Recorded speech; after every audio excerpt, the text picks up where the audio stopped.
आपने कई बार हैकिंग से जुड़ी चर्चाओं में डार्क वेब का नाम सुना होगा।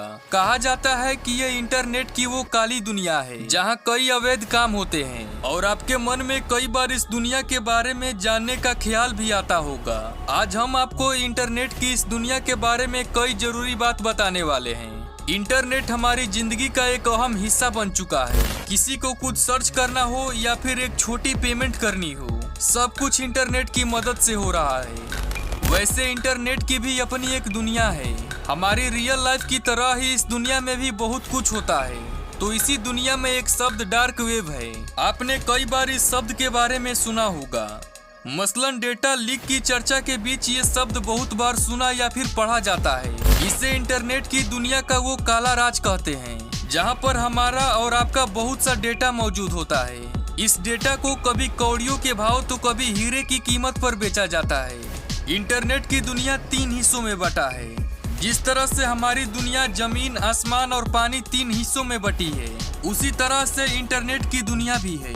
यहाँ जो हम देख, पढ़ या सर्च कर रहे हैं, वो पूरी इंटरनेट की दुनिया का महज एक छोटा सा हिस्सा है। हमें जो कुछ भी इंटरनेट पर दिखता है, ये सब ओपन वेब या सरफेस वेब का हिस्सा है।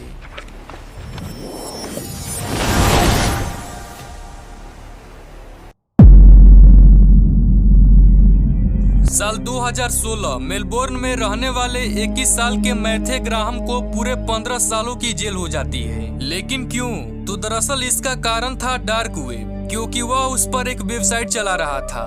बट ये कोई नॉर्मल वेबसाइट नहीं थी, क्योंकि इस वेबसाइट में लोगों को टॉर्चर करके उसके प्राइवेट वीडियो अपलोड किए जाते थे और नए नए टॉर्चर करने की तरीके खोजे जाते थे और ऐसे ही कई घिनौने चीजें जो वहाँ पर बिल्कुल नॉर्मल है। लेकिन डार्क वेब पर केवल यही एक वेबसाइट नहीं है, बल्कि ऐसी कई वेबसाइट है जो कि इलीगल काम के लिए ही बनी है। आखिर क्या होता है dark web? Dark web internet का वह हिस्सा है जिसे सर्च इंजन पर इंडेक्स नहीं किया जाता है। विशेषज्ञों की माने तो इंटरनेट का जितना हिस्सा हम प्रयोग करते हैं, वह केवल 4% है। इसे सरफेस वेब के नाम से जाना जाता है। वही इंटरनेट का बाकी बचा हुआ 96% हिस्सा डीप वेब और डार्क वेब है। डार्क वेब को आप सामान्य ढंग से एक्सेस नहीं कर सकते हैं। इसके लिए आपको अपना आईपी एड्रेस बदलकर एक खास ब्राउजर का इस्तेमाल करना होगा।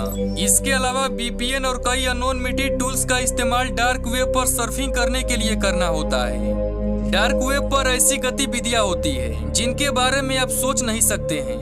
यहाँ पर मानव तस्करी, सरकारों के डिफेंस सीक्रेट्स को हैक करना, हथियारों की खरीदारी और ऐसी कई खतरनाक चीजों को अंजाम दिया जाता है जिनके बारे में कल्पना भी नहीं की जा सकती है। डार्क वेब के मार्केट में साइनाइड जैसे जहर की बिक्री होती है। डार्क वेब पर कितनी वेबसाइट हैं और कौन कौन लोग इन वेबसाइट पर क्या क्या करते हैं, उनका पता लगाना काफी मुश्किल है। डार्क वेब पर मौजूद डीलर्स किसको क्या बेचते हैं, इसके बारे में भी जानना काफी मुश्किल काम है। यहाँ पर भुगतान के लिए क्रिप्टो करेंसी का उपयोग किया जाता है, जो कि ब्लॉकचेन सिक्योरिटी पर वर्क करती है। इस कारण भुगतान कौन कर रहा है और किसे कर रहा है, इस बारे में भी नहीं जाना जा सकता। डार्क वेब पर मौजूद वेबसाइटों के डोमेन नेम काफी सिक्योर और इनक्रिप्टेड होते हैं। इनके एक्सटेंशन के पीछे .com या .in नहीं बल्कि .onion लगता है। अब आप यह सोच रहे होंगे कि अगर इतना ही खतरनाक डार्क वेब है तो इस पर बैन क्यों नहीं लगाया गया? तो इसका जवाब ये है कि इसको बनाने वाला खुद सुपर पावर अमेरिका देश की मिलिट्री है। लेकिन आखिर इन्होंने इतनी खतरनाक वेब बनाई ही क्यों? क्या इससे अमेरिका का कोई फायदा है? वैसे तो डार्क वेब को कोई पर्सनली बनाया नहीं है, बल्कि यह जब से इंटरनेट आया है तभी से डार्क वेब भी बना है। बट 1990 के दशक के दौरान ARPANET यानी advance research project agency network और US मिलिट्री ने मिलकर टार ब्राउजर बनाया, जो कि बेसिकली एक ऐसा ब्राउजर है जो अपने यूजर्स को सर्व करके रखता है और वहां पर यूजर्स अपना खुद का डार्क वेबसाइट बना सकते हैं। और ये सारे वेबसाइट्स .com या .in से नहीं बल्कि .onion से शुरू होते हैं और ये सभी वेबसाइट इनक्रिप्टेड होते हैं, जिसको कि केवल टार ब्राउजर से ही एक्सेस मिल सकती है। अब यहाँ पर समझने वाली बात ये है कि इसको .onion से ही क्यों दर्शाया जाता है? तो इसका जवाब सिंपल है। जिस तरह ओनियन में कई लेयर्स होते हैं, ठीक उसी प्रकार डार्क वेब की दुनिया भी कई लेयर्स में बैंड होती है।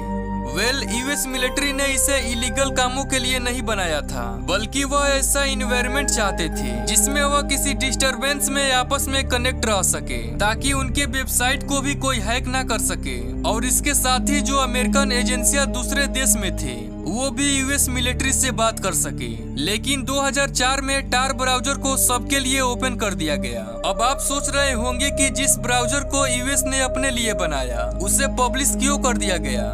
इसका मेन रीजन था कि जितने ज्यादा लोग डार्क वेब पर एक्सेस होंगे उतना ही मिलिट्री को सिक्योरिटी मिलेगी, जिससे उनकी आइडेंटिटी लीक भी नहीं होगी। यानी कि वो केवल अकेले में किसी डार्क वेब में विजिट कर रहे होंगे और उनको अगर किसी ने हैक कर लिया तो हैकर को एक ही झटके में सब इन्फॉर्मेशन मिल जाएगी। लेकिन अगर डार्क वेब पर हजारों वेबसाइट और हजारों यूजर होंगे तो हैकर भी किसी को हैक करके ये नहीं कंफर्म कर पाएगा कि ये इंसान वही है या फिर दूसरा। लेकिन उन्हें खुद को भी इस बात का अंदाजा नहीं था कि डार्क वेब आगे चलकर इतना भयानक हो जाएगा, क्योंकि आज के टाइम पर डार्क वेब का 90% कंटेंट इलीगल या दिल दहला देने वाला है। लेकिन इतना भयंकर वेब होने के कारण भी इसे बैन क्यों नहीं किया जा रहा है, तो मैं आपको बता दूं कि इसको बैन करना लगभग इम्पॉसिबल है, क्योंकि डार्क वेब के ब्राउजर बहुत सारे रिलेज यूज करते हैं। यानी कि वे अपने एड्रेस को छुपाने के लिए उसको 3 अलग अलग आईपी एड्रेस से जंप कराते हैं, उसके बाद सर्वर से कनेक्ट होते हैं। लेकिन फिर भी यह बड़े बड़े केस को सोल्व करने में पुलिस को मदद भी करता है, क्योंकि पुलिस खुद भी इस वेब में अपनी पहचान छुपाकर उसमें एक्सेस करती है। अब आप डार्क वेब के बारे में अच्छी तरह से जान चुके होंगे और ये भी जान गए होंगे कि हमें डार्क वेब पर क्यों नहीं जाना चाहिए। तो दोस्तों आज के लिए बस इतना ही। उम्मीद करते हैं आज का यह वीडियो आपको काफी पसंद आया होगा। बाकी आपको वीडियो के बारे में क्या कहना मुझे कमेंट करके बताइएगा।